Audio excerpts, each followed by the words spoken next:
예기치 못한 일이 길갈이 있습니다. 길갈에는 선지생도 100명이 있어서 엘리사의 지도와 인도를 받지요. 하나님께 부름을 받아서 자신의 삶을 드리겠다는 모습은 참으로 귀한 일들입니다. 그러나 어떤 사람은 고난 때문에 혹시나 내가 가야 될 길이 지금까지 생각하지 못했던 또 주의 종의 길인가 이렇게 생각하기도 하지요. 하지만 하나님이 고난을 통하여 부르기도 하지만 고난이 곧 모든 사람들을 다 주의 종으로 부르는 건 아닙니다. 그러므로 어려움을 겪는다고 해서 다 주의 종의 길을 걷는다, 이것은 결코 바르지 않은 일입니다. 하나님께서 우리에게 고난을 주는 다양한 일들이 각자 개인에게 여러 가지 많은 이유와 또 주님의 뜻이 있을 거라고 여겨져요.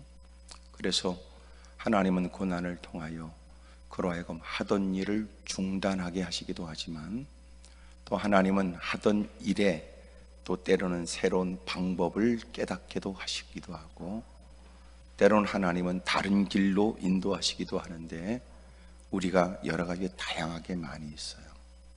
그래서 우리는 하나님께 늘 뜻을 여쭙고 뜻을 여쭙는 의도는 주님의 어떤 결정이라도 순종하겠다는 마음이어야 합니다. 하나님이 가라고 하는 그 길이라면 위험스러운 일이라도 가야 되지만 때로는 주님이 가지 말라고 한다면 때로는 당신이 가고 싶은 길도 멈춰야 합니다. 하나님께서 고난을 어떤 의도로 줬는지는 몰라요. 그러므로 여러분이 누군가에게 조언을 구할 수는 있지만 여러분을 다 알지 못하는 사람들이 건네는 몇 마디 얘기로 여러분의 앞으로 살아가는 일생의 결정적 모든 일들을 결정해야 될 그 일에 여러분 그들에게 맡기는 건 대단히 위험하다고 생각이 돼요.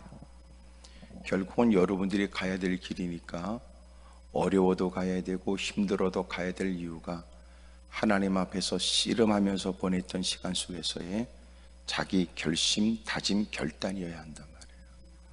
그런데 누군가에 의해서 가게 되면 반드시 이 사람은 그 사람에게 책임을 전가하고 불평하고 원망할 수가 있어요.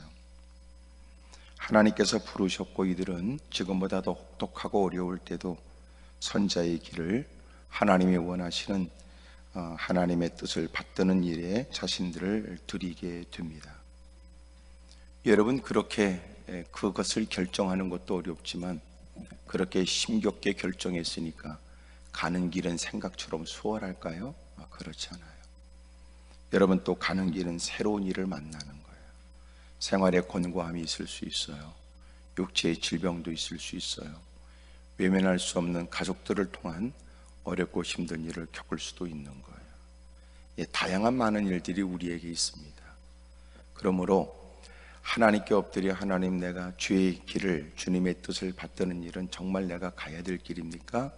이런 마음이 들 때는 정말 고민하고 갈등하고 결정해라. 왜? 앞으로 가는 길에 지금 네가 생각하지 못하는 일들을 경험하게 될 거예요. 좋은 일만 있는 게 아니에요. 어려운 일도 있어요. 그래서 주님 앞에 우리는 기도하면서 그래도 갈 것이냐? 그래도 갈 것이냐?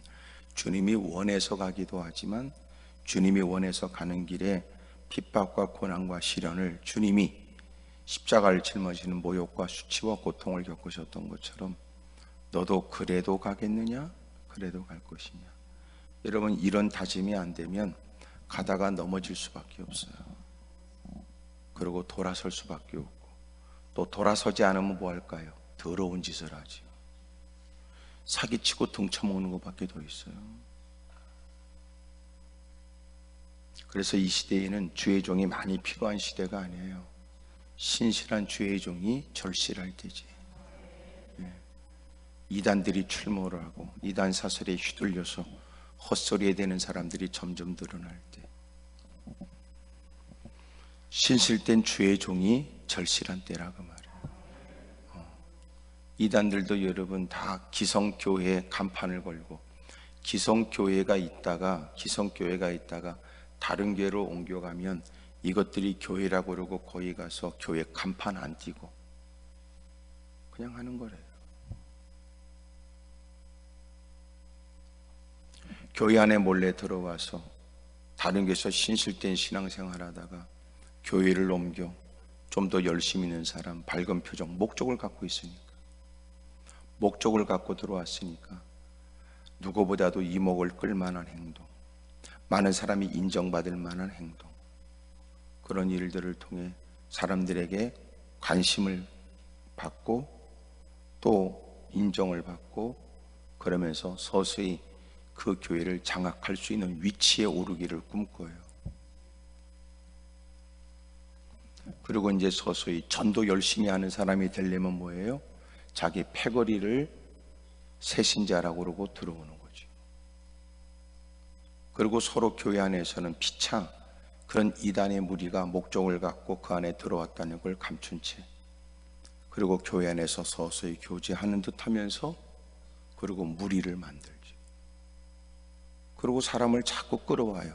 교회에서는 전도 많이 하는 줄 알았더니 이미 그 교회가 추수의 대상이 된 거죠. 그리고 들어와서 이런저런 중요한 자리에 앉아. 그 다음에 하는 일이 뭐예요? 성도들을 장악하면, 그 다음에 성도들을 장악하면서 장로를 장악해요. 이 사람들이 다 알아요. 왜 그럴까요? 교회를 다니는 사람들이 대부분이에요. 어떤 분이 충격적 얘기, 수없이 많은 이단들은 교회가 숙주였다. 교회에서 다 빼먹고 교회를 통하여 다 나간 거예요. 그러니까 이단들은 뭘 알아요? 교회의 생태를 아는 거예요.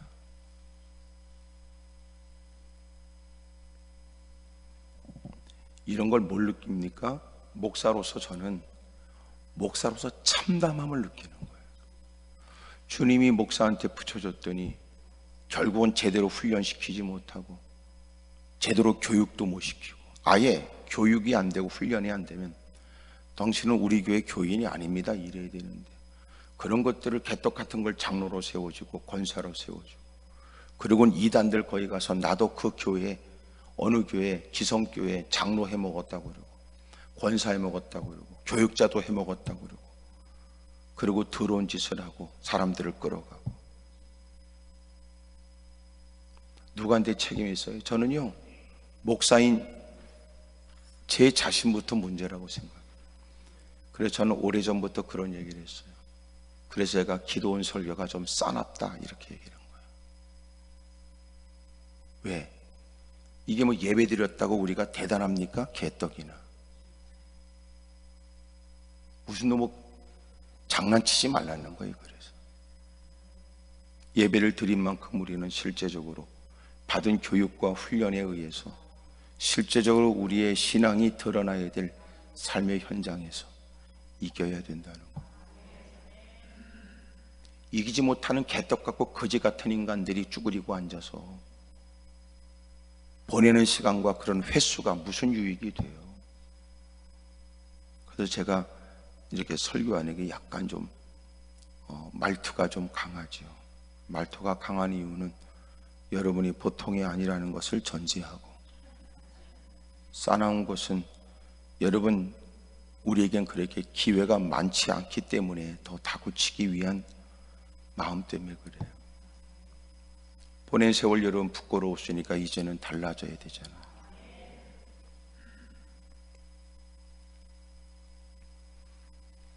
어제도 얘기했는데 마치 이렇게 봄 추위를 느끼게 되면서 마치 1월달 2020년 1월달이 멈춰버린 것 같아요.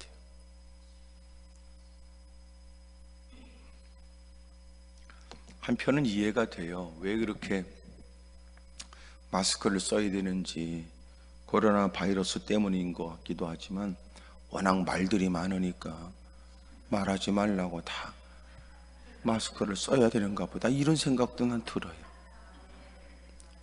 하나님의 음성을 들으려고 하지 않고. 신앙생활 보세요. 교회 안에 처음 들어왔을 때는 말이 없었어요. 왜 말이 없어요? 할 말이 없으니까. 왜 할 말이 없어요? 모르니까. 근데 교회를 들어와서 여러분 뭔가 익숙해지면 사람이 들으려고 하는 게 아니라 이제는 말이 많아지는 거야. 그런 못된 말을 타고 이단들이 자꾸만 이용하는 거야. 바이러스가 막 번져나가는 것처럼 쓸데없는 말을 일삼는 그 조둥이를 통해. 왜 조둥이에요? 내가 조씨잖아. 응? 그 주둥이를 통해서 약간 번져나간다고.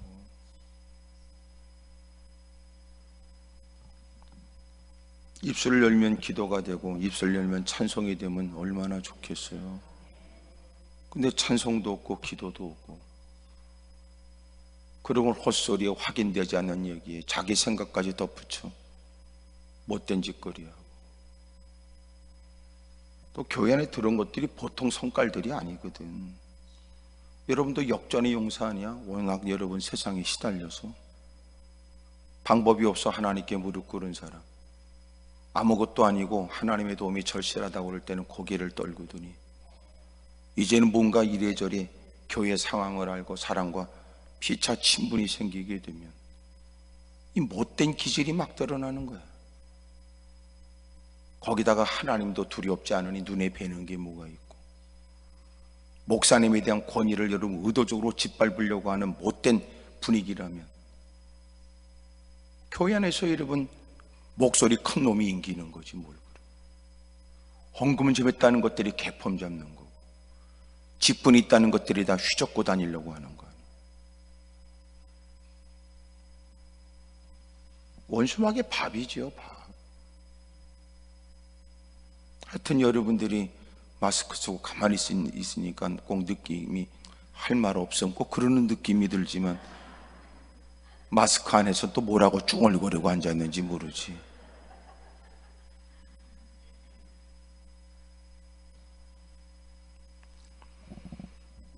주의 길은 여러분 쉬운 건 아니에요. 그래서 여러분 주의 길을 가고자 할 때는 충분히 고려하고 생각하고 갈등하고, 때로는 그것 때문에 불평도 하고, 그것 때문에 여러분 막 그렇게 하나님께 항거하듯, 그래도 결론은 하나님 앞에서 결정해라.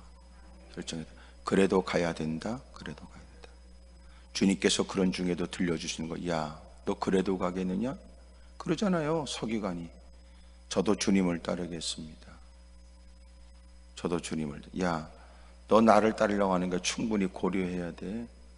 네가 나를 따르겠다니 나에게 도전하는 다른 서기관들하고 비교할 때는 귀한 모습인 건 사실이라도, 네가 나를 따를 때 나는 저기 6성급 호텔에 자는 거 아니야. 새도 깃들 것이 있고 여우도 굴이 있지만 나는 머리 둘 것도 없어. 그러니 그럼에도 불구하고 따르겠냔 말이야. 누군가는 따르긴 따르겠으나 나는 아버지 장례부터 하고 가족들 이런저런 이유와 핑계를 앞세울 때 끊임없이 사람들은 주님을 따르겠다고 하는 일을 고려하지도 않고, 가야 되겠다는 말만 하지만 여전히도 주저하고, 그래서 실제적으로 주님을 따르는 사람은 예배 시간에 모여있는 사람보다도 더 적겠지요. 삶의 현장에 그렇게 피비린내가 진동하는 영적 전쟁에서도 어떻게든지 믿음을 지키려고 애쓰는 사람들, 그들도 여러분 끝까지 가봐야 알지요. 전투는 이기지만 전쟁에 지면 안 돼요. 오늘 사실 이게 뭐냐면, 우리는 끝없는 전쟁을 해야 돼요. 전쟁은 계속 이어져요. 포화 소리가 들려지지 않을 때도 전쟁은 계속 이어지는 거예요. 만나는 일에 치열하게 싸우는 그 전투에, 소위 말해서 여러분 한 봉우리에 진지를 탈환하는 전쟁도 해야 되고 전투를 해야 되지만, 그 전투는 이겨서 전쟁을 이겼다고 말할 수는 없어요. 전쟁을 이겼다는 게 뭐예요? 마지막 최후 승리자예요. 이해가 됩니까? 또 하나, 전투는 이기되 전쟁에 졌다는 게 뭐예요? 지금 당장 싸움, 겉으로 보여지는 그것은 이겼는데 보이지 않게 그 싸움은 이겼으나 나쁜 것을 오히려 우리가 받아서 그 문화 때문에 사람이 타락하거나 세속화되고 망한 것은 이미 전쟁은 진 거예요. 지금 여러분 전쟁은 다양한 형태로 나타나서요. 옛날에는 전면전이었지만 지금은 전면전이 아니라 국지전이에요. 또 하나 지금은 뭐예요? 여론전이에요. 지금은 여러분 문화전쟁이에요. 식량전쟁이에요. 자원전쟁이에요. 조용한 것 같아도 어마어마한, 바다가 여러분 겉으로 아무런 문제가 없어도 바다 밑에는 어마어마한 해류가 어마어마하게 흘러가요.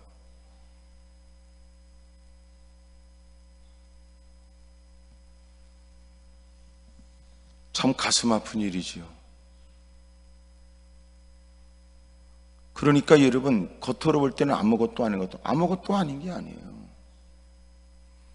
그러니까 당장 만나는 그것도 이겨야 되지만 그거 이겼다고 해서 내가 이긴 거 아니에요. 주님 배울 그날까지 이겨야 돼요. 그래야 전쟁에 승리한 거예요. 찬송가 있는 것처럼 최후 승리를 얻을 때까지, 최후 승리를 얻을 때까지 주의 십자가 사랑하고 주의 십자가 붙들고 살아요. 그 순간 여러분 마음 가운데 일어나는 바르지 않는 마음을 꺾었지만, 그러나 어둠의 세력은 다양한 경로를 통하여 결국은 우리의 신앙을 허문다고요. 보이지 않는 많은 일들은 우리에게 지속적으로 나타나죠.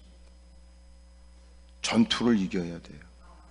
뭘 하기 위해서요? 전쟁을 이기기 위해서 그래요. 오늘 이겼다고 해서 전쟁을 이긴 거 아니에요. 여리고성도 마찬가지. 여리고성을 가서 여러분 그렇게 그 성을 돌면서 함락시켜요. 그 성을 함락시키고 난 다음에 그 다음 아이성을 물리쳐야 되는데, 아이성은 여리고성에 비해서 작은 성임에도 불구하고 정보에 의해 마침내 3,000명만 올라가면 넉넉히 이길 수 있다고 생각했는데 크게 패하게 되지요. 이유가 어디 있어요? 여러분 여리고성에 있는 그 아간이 여리고성을 함락시킬 때 귀가 울리도록 명했던 그 값진 것들은 다 하나님의 곳간에 들으라고 하는 걸 어겨서 그래요. 마침내 그것을 금과 은을 숨겨놓는다. 전투는 이겼어요. 전쟁은 졌어요. 그래서 마침내 아이성 앞에서는 크게 패하게 되고, 그 충격은 그들로 하여금 여러분 어마어마한 나쁜 영향을 받게 한 거예요. 얼마큼? 하나님의 말씀하시는 가나안 땅 정복에 대한 의욕을 다 상실할 만큼.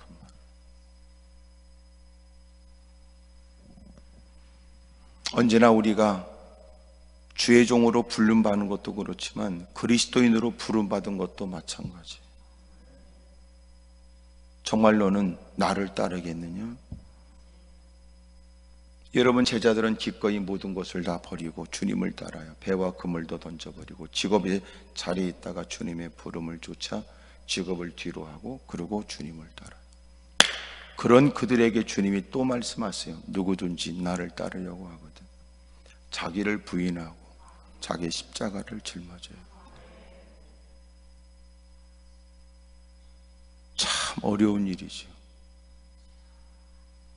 저와 여러분들은 끝까지 주님을 따라가기를 주의 이름으로 축복합니다.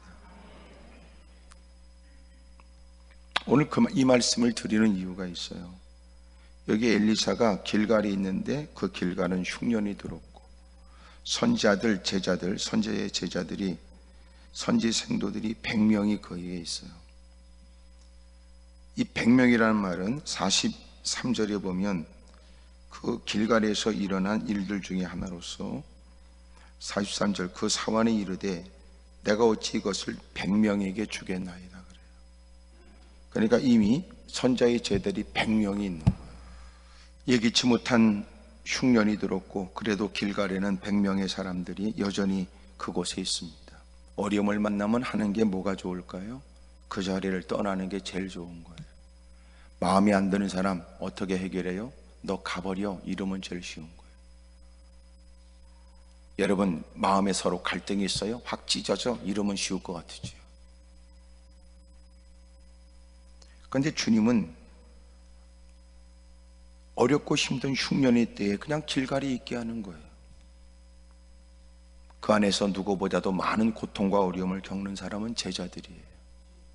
먹고 살겠다고 열심히 일하는 사람도 어려울 때, 경제적으로 분위기가 그렇고 환경이 그럴 때, 여러분 그들이 섬김에 의해서 여러분 공부를 하고 사역하고 사역의 진전이 있기를 위해서 힘쓰는 사람들이 다 어려울 때 그들이 겪는 것은 더하지요. 우리가 여러분 이 땅에서 어려우면 제일 먼저 타격이 가는 게 뭐예요? 선교비부터 줄이잖아요. 선교비부터. 당장 교회에 이것저것은 있어야 되나? 불필요한 게 뭐가 있는가 생각할 때 불필요한 건 아니라도 좀 더 우리에게 더 피부적으로 느껴지는 일들은 좀 그래도 가장 그래도 손쉽게 해결할 수 있다고 느껴지는 선교비부터 끊는 거예요.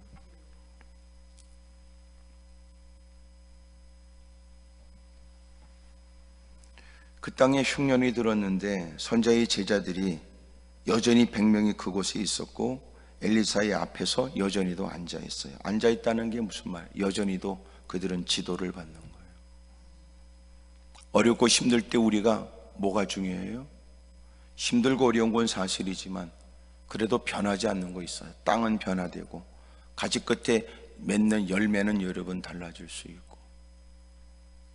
여러분 환경과 형편의 일들이 그 어느 때와 비교되는 모습으로 어려워질 수는 있겠지만 그럼에도 불구하고 선지자의 제자들은 달라지지 않아요. 신앙은 뭐예요? 형편의 영향을 받는 게 아니에요. 성경에 믿음대로 된다고 하는 말씀이 우리에게 어떤 의미를 줍니까? 우리는 형편 따라 믿음이 달라지는데 사실은 믿음은 흔들리면 안 돼요. 오히려 형편에 의해서 영향을 받는 믿음이 아니라 믿음으로 환경에 영향을 줘야 돼요. 그게 성경의 가르침 아니에요. 그래서 우리가 말하는 믿음이라는 건 진짜 믿음인가 의문이 들 때가 많아요. 왜냐하면 믿음이 아니고 감정이었다 느껴지는 게 많으니까. 날씨 좋으면 여러분 오늘은 은혜 받을 것 같아요? 날씨가 꿀꿀하면 오늘은 영 은혜가 없을 것 같아요? 비가 오면 집에서 빈대떡이나 부쳐 먹고 있어야 될 것 같아요? 이게 사람인지라 환경에 영향을 받지 않을 수는 없으나 여러분 믿음 생활하는 사람조차도 여전히도 우리의 믿음이 환경에 영향을 받는, 그래서 때로는 어려워지는 환경을 통하여 그의 신앙 여부가 드러나지요. 어렵다 하여 신앙이 변질되거나 힘들다 하여 믿음이 달라지게 된다면 그 사람의 믿음은 바른 믿음이 아니에요. 그 사람은 감정일지도 몰라요. 기분일지도 몰라요. 충분히 양보하여 표현할 수 있다면 그의 믿음은 아직도 성장해야 될 어린아이 같은 신앙이겠지.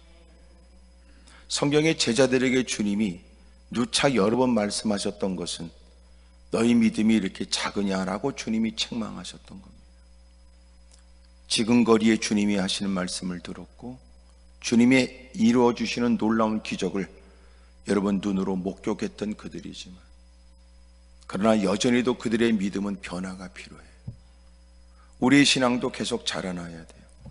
왜 믿음이 작으냐라고 하는 이런 주님의 책망성의 말씀은 늘 제자들에게 하셨던 말씀이에요. 주님이 원하시는 그리스도의 장성한 분량에 이르도록 그들의 믿음은 계속 성장해야 되는데 문제는 뭐예요? 부족하다는 게 문제가 아니라 성장해야 된다는 자신을 모르는 거예요. 믿음이 연약하다는 게 문제가 아니에요. 이것 갖고 안 된다라고 하는 문제의식을 가져야 되는데 여러분 전혀 문제의식 없으니까 싸가지 없이 살지요. 장로 됐다고 다 됩니까? 이러니까 망조지요. 그런 것들이 지옥 갑니다. 목사라고 다 됐습니까? 천만에요. 저도 목사로서 30년이 훌쩍 넘지만 그러나 그 많은 시간을 지냈어도 저는 된 목사라고 말한 적은 없어요. 저 역시도 보여지는 것에 영향을 받고 들려지는 것에 영향을 받는 목회 경력은 있어도 나약한 것은 부정할 수 없으니 그러므로 여전히도 하나님께 무릎 꿇으면 긍휼을 구하고 자비를 요청하고 또 하나님 말씀으로 자기를 살피고 또 하나님께 무릎 꿇어 긍휼을 구하되 하나님께 힘을 요청하고 때로는 두려움과 치열하게 싸워야 되는 사역에 대한 경력은 존재해도 하나님 앞에선 달라진 게 없어요. 여전히도 주님의 은혜가 필요하고 주님이 기뻐하시는 일들을 위해 고민해야 되고 어떻게 주의 영광을 위해 살까 힘써야 될 게 접니다. 적지 않은 사람들이 자신이 뭔가 된 듯한 착각에 빠지잖아요. 이것이 여러분 문제예요. 한국교회가 그래요. 교회 안에 졌다고 답니까? 큰 성전 졌다고 답니까? 사람이 많이 모였다고 답니까? 그러니까 사회적으로 개판을 치고 손가락질 받습니까? 그리고 우리끼리니까 우리는 괜찮으니까 왜 간섭하지 말라고 그러면 됩니까? 그 교회 때문에 조그만 교회는 전도문이 막혀버리고 이런 오만함 속에 사니까 문제 아니에요. 여러분, 우리는 형편의 영향을 받기보다 언제나 주님을 향한 믿음으로 형편을 바꿔야 돼요. 그렇게 힘들고 어려울 때는 그래서 몸부림쳐 이뤄냈던 그 성과가 마치 주의 나라가, 하나님 나라가 확장되는 것이 전 일생일대 가장 중요한 일로 여겨야 될 사람이 두 다리 뻗고 잘 만한 방 한 칸 마련하고 그만큼 먹고 살 만한 여력이 생기고 그래도 우리 교회가 어느 교회입니다 자랑할 만큼 큰 교회라고 불려지면 답니까?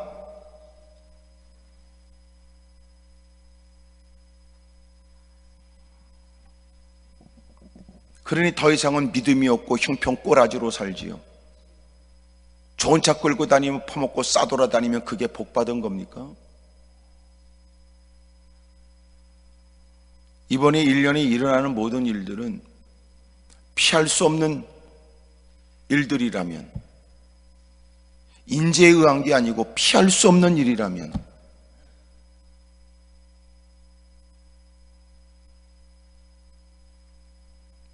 이런 일들 앞에 우리는 자신에게 유익된 일로 해석하여 자신을 살피는 계기로 삼고 회개하고 돌이킬 만한 계기로 삼고 한국교회가 다시 일어나고 부흥되기를 새롭게 꿈을 꿔야 될 일들이라고 생각이 돼요.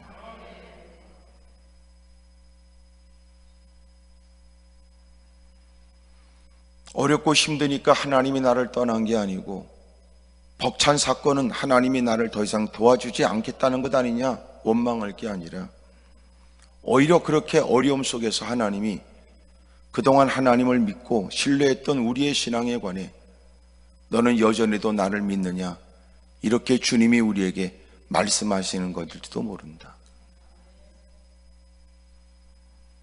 어렵고 힘들면 더 많은 돈이 필요한 게 아니라 더 큰 믿음이 필요하겠죠. 평상시 예배 시간에 서슴없이 주님밖에 없다고 그러고 하나님의 영광을 그러고 부들부들 떨었던 인간이 누굽니까? 찬송 부르면 여러분 주체할 수 없어 자리를 박차고 일어나 여러분 뭐라도 해야 될 것처럼 여러분 감격에 져서 애썼던 사람들, 그들은 요새 어떻게 지내십니까? 하나님의 영광을 위해 목숨 걸고 몸부림치듯이 큰 목소리로 고백을 하듯이 외쳐댔던 인간들은 요사이 어떻습니까?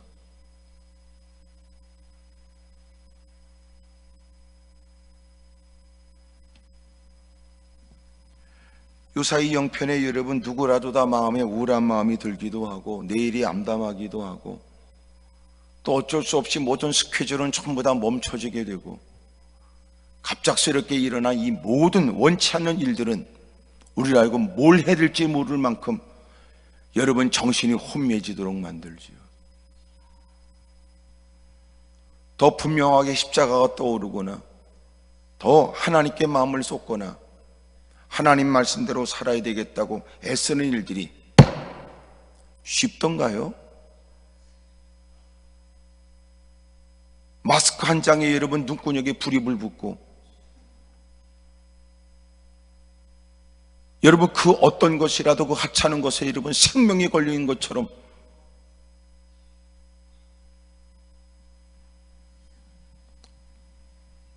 사진과 함께 뉴스에 보니까 중국은 요새 두루마기 휴지 사재기에 정신이 없대요. 이렇게 힘들고 어려울 때 여러분 마스크도 그럴 땐 두루마기 휴지를 가지고 어떻게라도 좀 대책을 세울 수 있다고 생각하는, 그러나 결코 바르지 않는, 오히려 많은 사람들이 힘들고 어려울 때 두문불출하고 어쩔 수 없는 환경이 그렇게 제한된다면 생존을 위해서는 휴지는 아무것도 아니다 이랬어요. 진짜 생존을 위해서는 먹을 것고 마실 것이겠지 뭘 그래요. 근데 이 분위기가 흔들어가면 분위기에 정신없는 거예요. 오죽하면 여러분 두루마기 휴지를 파는데 1인당 4개 뭐 이렇게 했대요.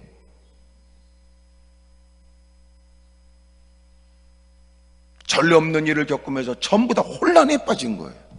뭘 어떻게 될지.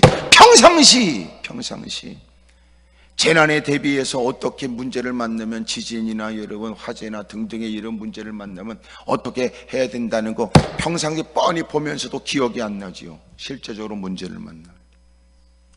어느 장로님이 하셨던 얘기가 있어요. 같이 선교를 가서 그 장로님이 하셨던 말씀, 목사님 저는 어느 곳에 가든지요 제일 먼저 저는 이 호텔에 묵어도 높은 데 안 묵습니다. 두 번째, 반드시 비상구가 어딘지 살펴봅니다. 세 번째, 만약 무슨 일이 생기면 지금 있는 그 형편에서 어떻게 빨리 대피할 수 있는지 이것저것을 살피고 저는 생각합니다. 그래. 유난스럽잖아요. 뭐 이래 사람이, 아이고 남자분이 장로님이, 아이고 참 그렇게 안 보이는데, 아이고 사람이, 얘기를 하더라고요. 당신이 불 때문에 죽을 뻔했대요. 불이 나니까요 아무것도 생각이 안 난대.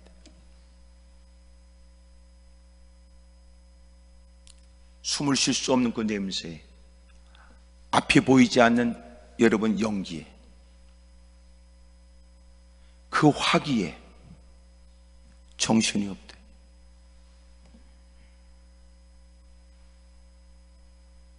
그래서 자기가 꼭 그렇게 불이 나기를 기다리는 건 아니지만 만약의 일들을 위해 살펴보는 것쯤은 해야 되겠구나 생각하셨대요.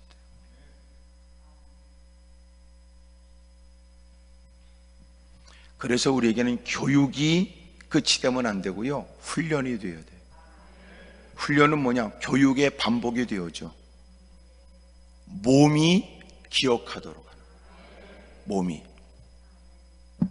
그래서 군인들은 뭐예요? 훈련이에요. 훈련. 몸이 기억하도록. 신앙생활 하면서도 우리에게 필요한 게 이 교육과 함께 훈련이 필요해요. 어찌 보면 예수님이 말씀하시는 거룩한 기도의 습관이 예수님께 있으셨다는 말씀이 우리에게도 필요하다고 느껴지지 않아요? 어려움을 만났다고 무릎을 꿇는 거 아니고, 위기를 만났다고 주님 먼저 찾는 거 아니에요. 가까운 사람 찾고 전화번호부에 기록되어 있는 전화번호를 여러분 뒤적거리며 찾을 사람 손가락으로 해주고 있겠지요. 하나님부터 떠올리며 일에 관해서 하나님이 무엇을 원하시는가 깊이 생각하며 하나님이 이를 통해서 어떤 일을 이루시려고 하시는가, 이런 사고는 가능할까요? 그래도 내가 누군지 자기 정체성에 대한 인식에 내가 마땅히 해야 할 일이 무엇인가 싶어서 믿음으로 힘쓰고 믿음으로 맞서야 되겠다는 마음은 저절로 될까요? 아니에요. 위기를 만나면 내 새끼 때문에 여러분 아버지 입장만 있고, 돈 잃어버리면 사업가의 입장만 존재하고, 돈을 벌 수 있다고 그러면 여러분 전부 다 장사꾼의 생각을 못 벗어나요. 하나 묻고 싶어요. 그래도 요새 마스크 대란 때문에 어디는 착한 기업은 평상시 그렇게 마스크를 만들어 평상시 옛날에 이런 대란이 일어나기 전에 그 팔았던 값 그대로 판대요. 근데 어떤 식기들은 아니라고 말해요. 사재기까지 하고. 난 묻고 싶어요. 그 가운데 장로는 없을까요? 그 가운데 집사는 없을까요? 그 새끼들은 뭡니까?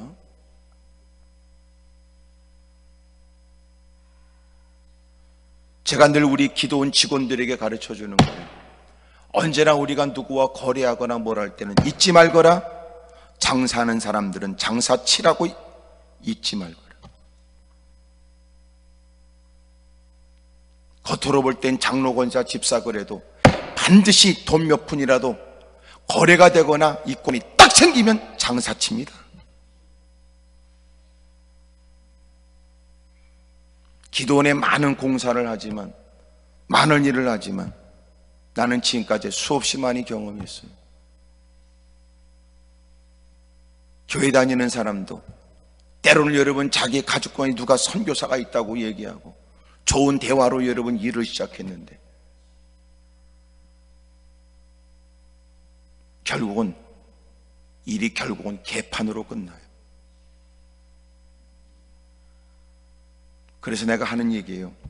네가 주님의 이름을 앞세워서 장사하거든 네가 손해를 보더라도 너는 주의 이름이 드러나게 해라. 사기치지 말고. 아예 처음부터 장사할 때는 네가 누구라는 말을 하지 마라. 그래야 사람들은 장사치라고 생각하고 장사의 기본적인 상거래의 기준을 쫓아서라도 할 수 있잖아요. 근데 만약 여러분 신앙인이라고 그러면 사람들은 생각하기를 신앙인은 피차간의 상거래의 도덕적인 것보다 더 높은 도덕성을 갖고 일을 할 거라고 사람들은 생각하지 않겠어요? 하나님에 대한 의식을 갖고. 근데 그 새끼가 사기꾼이다 그 말이야. 그러니까 상처 있고 저에게도 적지 않은 분들이 한숨 쉬면서 탄식하면서 분노하며 상담했던 내용들이 많아요. 네가 장로라고 말했으면 끝까지 네가 책임져줘. 누구 때문에? 주님 때문에. 주님 때문에. 그래서 못하는 건 못한다고 말하고 하겠다면 네가 끝까지 책임져야지. 필요할 때는 장로, 권사, 집사 얘기하고 결국은 장사치 아니야. 그런 못된 것들이 많다. 하여튼 나는 여러분들이 마스크를 쓰고 있어 누가 누군지 모르니까 나도 마음 편하고 여러분도 눈빛을 보니까 편하게 듣는 걸 보면 네가 나를 알겠냐 그러고 지금 앉아 있으니까 어쨌든 우리는 편하게 지금 이렇게 심각한 얘기를 듣고 있는 거예요.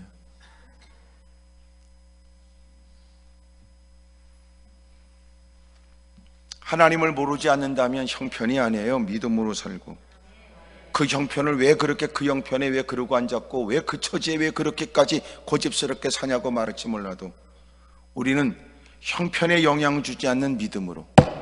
아멘입니까? 우리의 믿음이 처음에는 형편의 영향을 받았어요. 그래서 형편 때문에 신앙에 관심은 갖지만 그러나 그 믿음은 여러분 성장하게 되어서 형편에 영향을 받는 믿음이 아니라 이제는 형편에 영향을 주는 믿음의 사람으로 성장해야죠. 그러니까 주님이 책망하는 거 아니에요? 아직도 믿음이 적으냐 이렇게. 높은 파도 때문에 겁에 질려 주님이 같이 동행하는데도 불구하고 죽겠다고 악을 쓰고 주님께 볼멘소리하는 너희들. 주님 말씀 한마디에 바람은 멈추고 바다는 잔잔해지고 아직도 너희들은 믿음이 없느냐 이렇게. 고난 때문에 우리가 주님께 눈을 뜨고 시련 때문에 믿음의 여러분 귀를 열게 되지만 마침내 말씀을 듣고 들으면서 우리의 믿음이 성장하여 믿음이 가꾸어지면 이제는 형편의 영향을 받는 믿음이 아니라 그 믿음대로 되어지는 역사가 우리에게 경험되어져야 되는 거 아닙니까? 오늘 되어지는 많은 일들이 우리에게 여러분 누가 볼 때 이상하다고 느낄 만큼 웃으면서 다닐 수는 없는 일인 건 사실이에요. 여러분, 이렇게 여러분 어려운 일에 무슨 좋은 일이 여러분 그렇게 박장대소할 일이 있겠어요? 설령 내게 좋은 일이 있어도 내 주변에 힘들어하는 사람들이 널려 있는데 오히려 조심스럽고 미안하지요. 그들의 문제를 내가 해결해 줄 수 없다면 내 좋은 일 때문에 그들이 상대적으로 비교되어지는 고통과 어려움 속에 있지 않도록 배려하는 것은 그리스도인으로서 마땅한 일인데,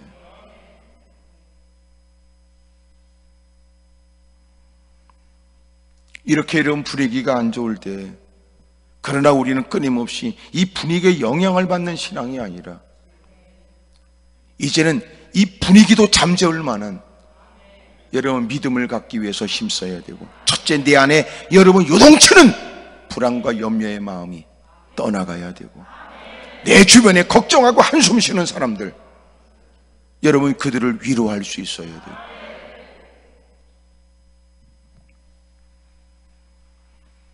이들은 여전히 엘리사 앞에 변함없이 있습니다. 흉년 들기 이전에도 여전히 그랬던 것처럼 흉년 가운데 많은 사람들이 그것을 떠나야 이 고통과 어려움을 면할 수 있다고 생각하여 떠날 수 있을 때도 변함없이 그 자리에 있습니다. 여러분, 힘들어하는 그들의 모습을 지켜본 엘리사가 그들에게 지시했던 것은 큰 솥을 걸고 선지자의 제자들을 위하여 국을 끓이라고 자기 사원에게 명했습니다. 밖에 나가서 여러분 그렇게 물을 끓이고, 그리고 뭔가를 좀 거기다가 담아야 될 국을 끓이라고 했으니까 찾기 위해서 뛰어나갔어요. 들포도 넝굴을 만났습니다. 그리고 들호박을 땄어요. 이것은 독성이 강한 거예요. 하지만 허기진 사람에게는 모든 게 다 먹을거리로 보이죠. 제가 어느 교회 집회를 갔는데 그 목사님 서재실에서 그저 책이 꽂혀 있는 책장에 볼품 없는 돌 2개가 있더라고요. 하나는 하얀 거고 하나는 검은 거였어요. 무슨 모양이라도 있어야 수석 같고, 뭐 큰 등치라도 있어야 이게 뭐 오이지 담그려고 갖다 놨나 이런 생각이 들 텐데, 여러분 그 조그만 여러분 돌들을 2개가 있어요. 이거 왜 갖다 놨냐고 나도 뜬금없이 물었더니 목사님이 웃으시면서, 목사님, 제가 40일 금식을 했습니다. 근데 40일 금식할 때 얼마나 허기 졌는지 38일째인가 이렇게 보니까 하얀 거는 백설기로 보이고 까만 거는 쑥떡으로 보이더래요. 40일 금식을 마치고 기념으로 그걸 갖고 와서 그리고 거기다 갖다 놨다고 그 말씀하시더라고. 허기짐은 여러분 제대로 안 보여요. 평상이 육은 멀쩡한데도 헛것이 보이는 인간도 있는데, 탐욕에 젖은 눈구녕이 다 쳐져버려서 옆에 경찰이 있는지도 모르고 들고 뛴대요. 뒷덜미를 잡혀서 너는 내가 옆에 있는데도 들고 뛰냐 그러니까 안 보였다고 그러는데,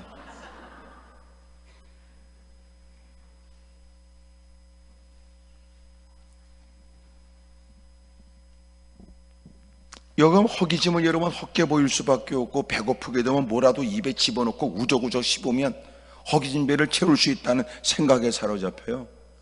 그러니까 막 먹는 거죠, 뭐든지. 그러고 나서 여러분 오랫동안 후회하게 되는 거거든요. 금식이 어려운 것은 금식 자체도 어렵지만 금식 1시간만큼이나 몸을 달래가면서 본래대로 회복하는 과정에서도 보시기 더 어려워요. 아예 안 먹을 때는 괜찮은데 일단 여러분 죽이라도 미움이라도 먹기 시작하면 속에서는 막 끊임없이 뭐든지 먹어도 된다고 유혹하는 거예요. 꼭꼭 씹어 먹으면 될 것 같고, 그러다가 탈나서 죽는 분도 있어요. 그래서 금식은 단지 안 먹는 게 아니에요. 금식은 보식까지도 포함되어진, 어찌 보면 하나님께 절박하게 매달려 기도하는 시간만큼 우리는 다양한 걸 배우는 거예요. 하나님밖에 없다고 자신의 나약한 모습으로 무릎을 꿇고 도와달라고 말하고, 죽고 사는 것이 주님밖에 없다고 고백하고, 또 하나 보식하면서 인내를 배우는 거예요. 인내를.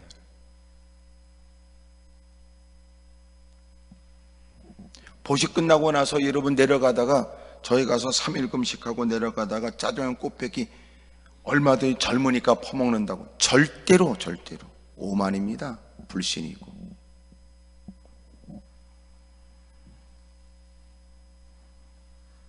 당장은 여러분 먹어도 괜찮지만 반드시 탈이 납니다.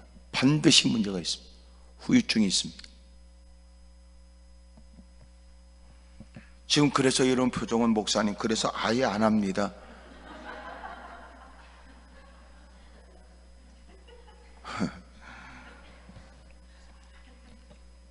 부끄러운 줄 알아야지.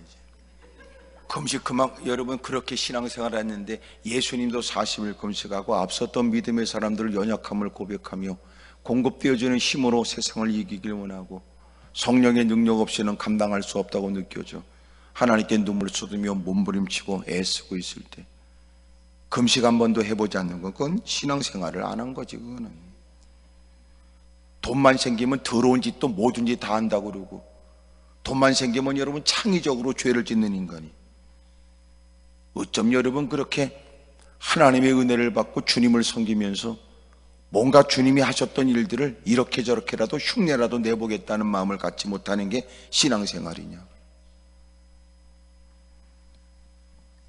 하여튼 마스크 쓰고 있으니까 아멘 안 해서 참 여러분도 편하시겠어요. 허기진 마음이 여러분 눈에 뵈는 건 전부 다 먹음직스러웠고 그린 들호박을 따다가 듬성듬성 썰어서 말이야 지난날 마음껏 배불리 먹었던 한때 일들을 기억해 여러분 국에 끓여서 이것도 그만큼이나 자기 허기진 배를 채울 만큼의 좋은 국이 될 수 있다고 생각을 하고 그리고 끓였는데 말이야 펄펄 끓어 이제는 여러분 먹음직스럽게 보이긴 했지만 여러분 그것을 사람들이 퍼다가 다 나눠주고선 그리고 먹는데 사람들이 다 그릇을 내던지고 그리고 다급하게 소리를 지르기를 여기에 국에 독이 있다는 거 아니에요.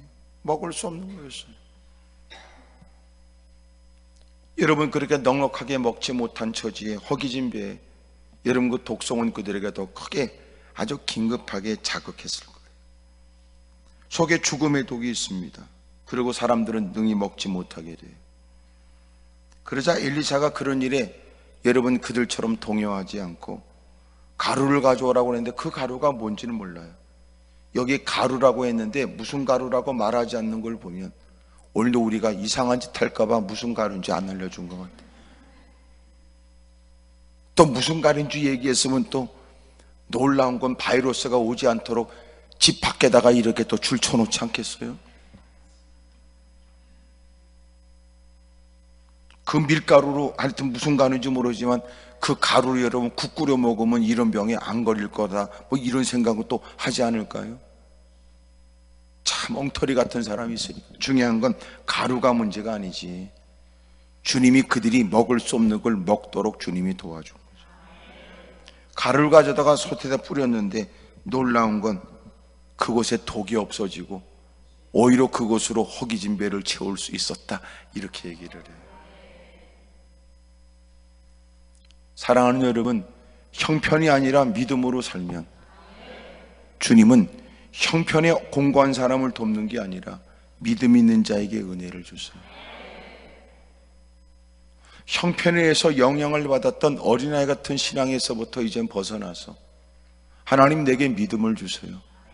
들려주는 소리에 휘둘리지 않고 하나님의 말씀에 붙들림 받는 사람, 눈에 보여지는 수없이 많은 시시각각으로 달라지는 바꿔지는 환경에 여러분 한숨 쉬고 좌절 낭망하지 않고 이제는 하나님의 말씀에 붙들림 받아 수없이 많은 변화에도 변함없는 고백이 있고 변함없는 의식을 갖고 변함없는 그리스도인의 삶을 살게 해 주십시오. 그런 그에게 어떻게든지 어렵고 힘든 중에도 살아보려고 애쓰는 그를 주님은 그 수고가 헛되지 않게 하신다는 거예요. 아멘입니까? 가만히 있는데 하늘에서 뚝 떨어진 양식을 먹은 건 아니에요. 이를 위해서 어떻게든지 해보자. 그러고 가서 애쓰고 힘쓰는 중에 여러분 의도적으로 독을 갖다 끓인 건 아니에요. 야, 뭐라도 갖다가 좀 끓여봐봐. 나가서 사환이 열심히, 여러분 들외를 따는데 막 잔뜩 땄을 거예요. 그래도 옛날에는 한복들을 입고 옷들이 여러분 다 그러니까 소위 말해서 몰래 두 손으로 안 되면 치마라도 벌려서 여러분 담았다고. 한 손으로 여러분 여러분 뭐 필요한 것들 야채를 따다가도 그렇게 여러분 움켜쥐고 그러고 집에 왔는데, 요새는 워낙 치마들도 더럽게 짧아가지고 지금 몸뚱아리도 가리지 못하는데 무슨 놈은. 옛날에 여러분 고물상 지나가서 그러고 가져가면 강냉개 준다고 그러면 말이에요. 어머니들이 다 그렇게 벌려서 가, 애들이 들고 가면 애들은 배꼽 보이도록 웃도리를 이러면 책 제껴가지고 바싹 움켜쥐고 말이에요. 들 호박을 따면서 그렇게 따지 않았겠어요? 잔뜩 그렇게 배꼽 보이도록. 그리고 듬성듬성 썰어 허기진 마음에 식욕은 요동하고, 그리고 몇 번을 여러분 열었다 닫았다 했는지도.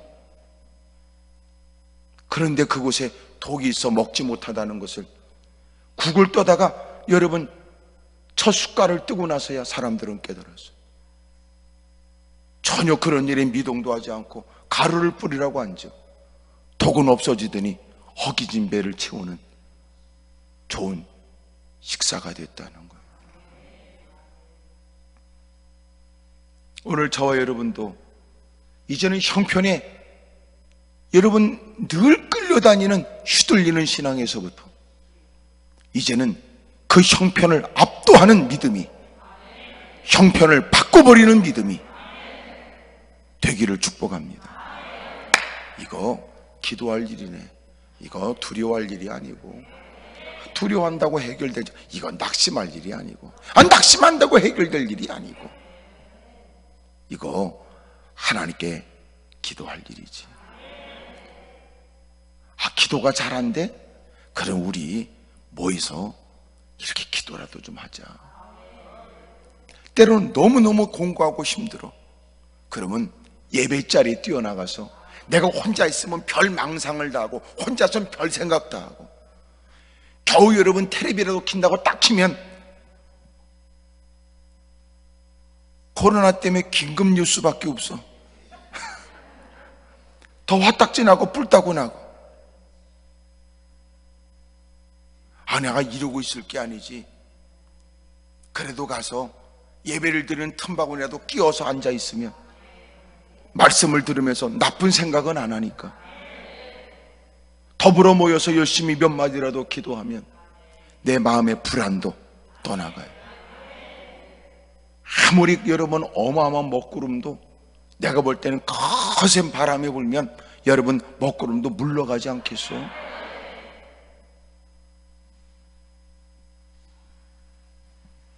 어렵고 힘든 건 사실이에요. 현실을 도피하는 거 아니에요. 현실을 인식하지 못해서가 아니에요. 여러분이 겪고 있는 개인적 고통도 있을 거라고 충분히 이해가 돼요. 하지만 확실한 건, 형편은 끊임없이 우리에게 한숨과 탄식을 요구할 때, 앞섰던 믿음의 사람이 그랬던 것처럼 저와 여러분들은 그 형편을 압도하는 성숙한 믿음으로, 여러분 형편이 내리꼬나 보는 믿음 되면 되겠어요? 이제는 믿음으로 살펴야지. 그거는요 근심하거나 탄식할 일 아닙니다. 그건 기도할 일이네. 물론 그런 일이 사람인지라 걱정되고 염려되는 현실이 아닌 건 충분히 인식하지만, 그런다고 해서 우리가 한숨 쉬고 쭈그리고 앉아 있을 거 아닙니다. 탄식하고 원망하고 있을 거 아닙니다. 우리 하나님께 더 도움을 구하십시다. 이런 일이 누구 때문이다 이렇게 말하기 전 우리 자신을 먼저 살피십시다. 어둠은 떠나가게 되고 성령님의 위로가 있고, 그 믿음이 헛되지 않다는 사실을 주님이 믿음대로 되게 해주실 줄로 믿어요. 오늘 저와 여러분의 믿음도 이렇게 상황을 압도하는, 그래서 여전히 말씀 앞에 있으며 여전히 지도를 요청하며 여전히 간섭을 요구하고 여전히 철저히 주님 뜻대로 살겠다는 모습이 확연한 이런 신앙의 모습으로 여러분 우리 모두가 겪고 있는 이 어려움을 뛰어넘을 수 있게 되기를 축복합니다. 그리고 무엇보다도 이렇게 여러분 바이러스의 문제는 면역력이 중요하다고 그러잖아요. 이 면역력은 주님 안에 있는 평안, 여전히도 내 편이 되신 주님에 대한 믿음으로 인한 감사, 또 하나님이 이 일을 통해서 더 우리를 좋게 하실 거라는 기대, 이런 생각들을 해야 면역력이 강하대. 이런 생각을 해야 얼굴도 밝고 또 그러지. 가뜩이나 여러분 요새는 활동하는 것도 제약되는데 아셨지요? 혼자 여러분 집에 있으면서라도 거기선 집에서 마스크 벗고라도 막 아세요? 아셨죠? 예? 예. 그냥 물개 박수로 막 예? 그곳에서라도 막 여러분 열심히 주여 삼쳐 기도.